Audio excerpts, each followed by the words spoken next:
মৌলভীবাজারের শ্রীমঙ্গলে চা বাগানগুলোতে শুরু হয়েছে নতুন কুড়ি সংগ্রহের মহোৎসব। প্রুনিং বা ছাঁটাইয়ের বিরতি শেষে বৃষ্টির ছোঁয়ায় সজীব হয়ে উঠেছে বাগানগুলো। ধর্মীয় আচার অনুষ্ঠান আর উৎসবের আমেজে চা পাতা চয়নের মাধ্যমে ২০২৬ সালের নতুন মৌসুম শুরু করেছেন চা শ্রমিকরা। শীতের রুক্ষতা কাটিয়ে মৌলভীবাজারের শ্রীমঙ্গলে চায়ের রাজ্যে এখন সবুজের সমারোহ। দীর্ঘ অপেক্ষার পর চা গাছগুলোতে উকি দিচ্ছে কচি দুটি পাতা এবং একটি কুড়ি। আর এই নতুন কুড়িকে ঘিরেই প্রাণ চাঞ্চল্য ফিরতে শুরু করেছে দেশের চা রাজধানী খ্যাত শ্রীমঙ্গলে। আজকে পাতে প্রথম উদ্বোধন করেছি, আজকে আনন্দ লাগেছে। আমি দেশবাসীর কাছে দোয়া কামনা করছি যাতে সাতগাঁও চা বাগানের প্রতি উৎপাদনের শীলতা যাতে বাড়ে। আগামী এক সপ্তাহের মধ্যে পুরোদমে উৎপাদন শুরুর লক্ষ্য নিয়ে উৎসব মুখর পরিবেশে মাঠে নেমেছেন চা শ্রমিকরা।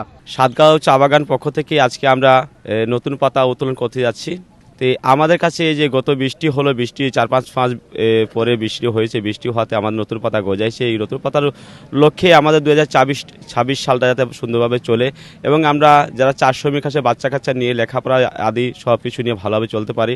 সাতগাঁও, মাকড়িছড়া ও ইছামতি সহ বিভিন্ন বাগানে দেখা গেছে উৎসবের আমেজ। সনাতন ধর্মাবলম্বী নারী শ্রমিকরা গাছকে ঘিরে পূজা অর্চনা, প্রসাদ বিতরণ ও প্রার্থনার মাধ্যমে শুরু করেন পাতা চয়ন। তাদের বিশ্বাস এই আচারের মাধ্যমে বাগান সব ধরনের আপদ বিপদ থেকে রক্ষা পাবে। নতুন পাতা তুলতে গিয়ে আমরা বহুত খুশি লাগছে, যে পানি হওয়ার পর পাতাটা হয়েছে তুলতে আমাদের খুব আনন্দ লাগছে। আর নতুন বৃষ্টিও পড়েছে, আমাদেরকে খুব ভালো লাগছে।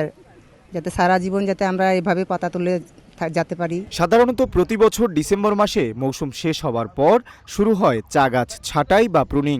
এরপর প্রায় ২ থেকে ৩ মাস বন্ধ থাকে কারখানার চাকা। এবছরের মার্চের শুরুতেই আগাম বৃষ্টিপাত হওয়ায় দ্রুত কুড়ি চলে এসেছে।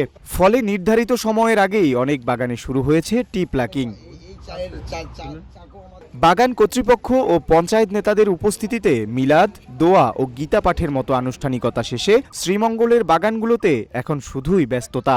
অলস সময় কাটিয়ে কারখানাগুলোতেও ফিরছে কর্মব্যস্ততা। গত বছর আবহাওয়ার বৈরির কারণে আমরা লক্ষ্যমাত্রা অর্জন করতে পারিনি।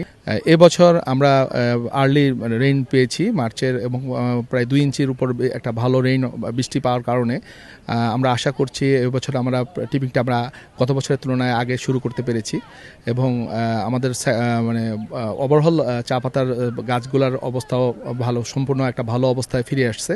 আমরা আশা করছি এবছর আমাদের কাঙ্ক্ষিত যে লক্ষ্যমাত্রা ১২ লক্ষ মিলিয়ন টার্গেটটাকে আমরা ফুলফিল করে আমরা এটার সামনের দিকে আরও এগিয়ে যেতে পারবো। চা সংশ্লিষ্টরা মনে করছেন আবহাওয়া অনুকূলে থাকলে চলতি ২০২৬ মৌসুমে লক্ষ্যমাত্রা ছাড়িয়ে যাবে দেশের চা উৎপাদন।